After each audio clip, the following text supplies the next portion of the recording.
I'd actually like to share another interesting story that I've heard, and this is from the times of the Buddha.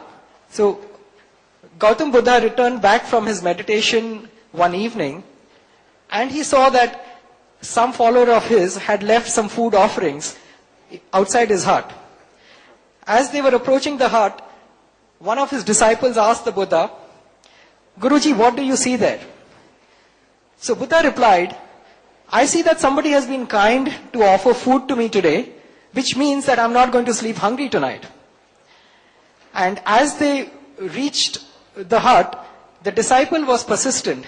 He asked the Buddha, "What more do you see, Guruji?" So the Buddha says, "I also notice now that this follower of mine is a potter, because I can see that he has taken the pains to inscribe my name on the bowl." As Buddha picks up the bowl to start eating, he tells the disciple further that I think in our travel we have come very close to the coast, because I see a lot of coconut sheddings on the food.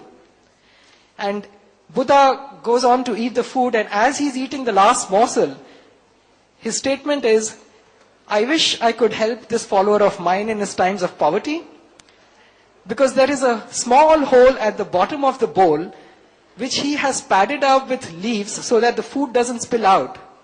Now, knowing that he is a potter, he could have always made another bowl for me, but I'm sure his financial condition does not allow him to do that."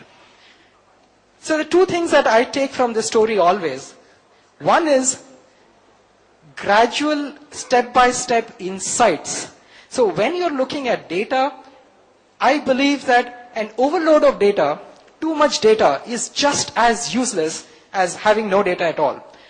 I'd like to see what I'd like to see, and I'd like to restrict my view to what concerns me at that moment.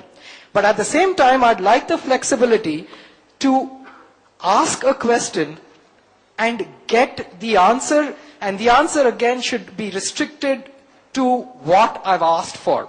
So we are talking about step-by-step, drill down into the data that I'm looking at to get into a more decisive, conclusive decision making.